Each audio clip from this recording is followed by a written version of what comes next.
lah disebabkan orang-orang Makkah itu berkata kepada Rasulullah itu meminta kepada Rasulullah SAW untuk menjadikan Makkah itu jadi luas gitu. Makkah itu dan kan diapit 2 gunung.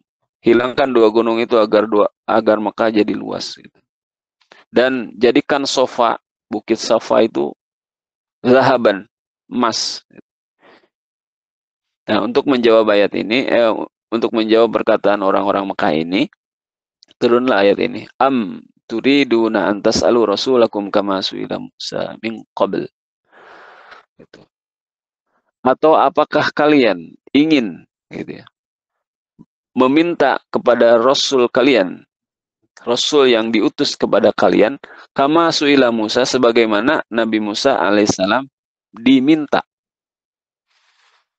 Diminta oleh siapa? Oleh kaumnya. Gitu. Apa yang diminta kaumnya kepada Nabi Musa? Ya, misalnya arinallaha jahratan. Mereka ingin melihat Allah secara jelas. Gitu. Atau meminta kepada Nabi Musa untuk menyiapkan Tuhan lain selain Allah untuk disembah. Am turiduna an tasalu rasulakum kama su'ila Musa min qabl. Apakah kamu ingin meminta kepada Rasul yang diturunkan kepada kalian, yang diutus kepada kalian, sebagaimana Nabi Musa alaihissalam diminta oleh kaumnya, gitu. Sebelumnya, min qabl, sebelumnya. Di sini min qaulim arinallaha jahratan ya. Ini dikutip apa yang diminta oleh kaumnya Nabi Musa kepada Nabi Musa itu, redaksinya mereka itu arinallaha jahratan. Arina, perlihatkanlah kepada kami Allah jahratan secara jelas. Wa ghairu dzalika, dan selain permintaan itu. Kemudian Allah Subhanahu wa taala memfirmankan wa may yatabaddalil kufra bil imani, waman, dan barang siapa yatabaddalil kufra, yang mengganti kekufuran. Yatabaddali itu artinya membeli kekufuran bil imani, dengan keimanan gitu. Jadi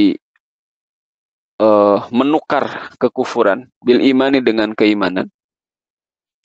Ya'khudhu badlahu, yakni mengambil kufur kemudian menjadikan apa, yaitu menukarnya dengan keimanan. Bitarkin nazri fil ayati al-bayyinati, dengan meninggalkan nazar itu artinya memikirkan atau melihat, merenungkan fil ayati, di dalam ayat-ayat al-bayyinati yang jelas. Jadi barang siapa yang menukar kekufuran dengan keimanan, mengambil kufur dan melontarkan keimanan dari kalbunya gitu, dan dia tidak memikirkan ayat-ayat yang sudah jelas dari Allah Subhanahu wa taala yang diturunkan kepada mereka, dan malah iktirah itu artinya menyarankan ghairiha, selain daripada ayat-ayat yang jelas itu. Maka orang yang seperti itu faqad dalla sawa'as sabil, maka sungguh sesat mereka, sawa'as sabil, dari jalan yang lurus. Sawa itu dari kata istawa yastawi, lurus, pertengahan gitu. Waktu istiwa itu kan ketika matahari tepat di atas kepala kita gitu. Jadi lurus, sawa'as sabil itu jalan yang lurus. Jalan yang lurus itu apa? Ya jalan yang dibawa Rasulullah SAW dari Allah Subhanahu wa taala. Gitu. Jadi orang yang mengganti atau menukar kekufuran dengan keimanan, maka dia itu adalah orang-orang yang sesat dari jalan yang benar. Barang siapa yang sesat dari jalan yang benar, apa yang akan terjadi kepada mereka? Kerugian di dunia dan di akhirat tentunya. Seperti itu. Akhta'a tariqal haqqa bimana dhalla sawa sabil itu bimana akhta'a tariqa al-haqq. Salah jalan gitu. Salah dari jalan yang benar. Wastawa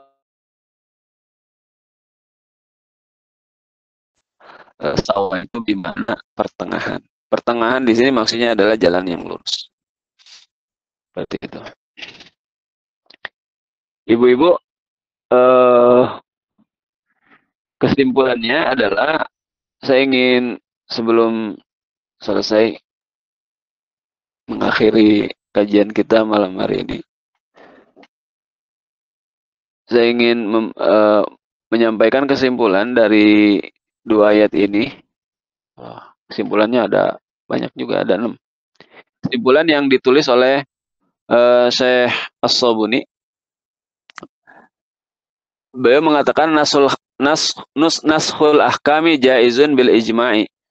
Menasah hukum atau terjadinya penasahan di dalam hukum itu jaizun bil ijma' adalah sesuatu yang boleh secara ijma'. Kama dalla ala dzalika alkitab was sunnah. Jadi bagi kita umat Islam itu sudah menjadi ijma' para ulama bahwa hukum itu bisa dinasah. Tapi siapa yang menasah adalah Allah Subhanahu wa taala sendiri yang memang Allah yang menentukan hukum. Jadi bukan oleh manusia, bukan oleh Rasulullah SAW, tapi Allah Subhanahu wa taala yang menetapkan penghapusan hukum dan menggantinya dengan hukum yang lain, gitu. Kemudian yang kedua, ra'at asy-syari'atu al-gharra masalihul ibad. Walidha waqa'a an-nasxu fi ba'dil ahkam. Jadi syariat agama Islam itu ya memelihara kemaslahatan hamba gitu, kemaslahatan kita manusia. Nah, demi kemaslahatan itu maka terjadilah naskhun atau penghapusan hukum. Karena bisa hukum itu diturunkan oleh Allah Subhanahu wa taala berdasarkan kepada keadaan. Gitu ya. Jadi misalnya gini, kalau ada yang terjadi nasakh itu ya kan hanya terjadi pada hukum, dan hukum itu bisa juga berasal dari hadis Rasulullah SAW, tapi dua-duanya dari Allah juga gitu.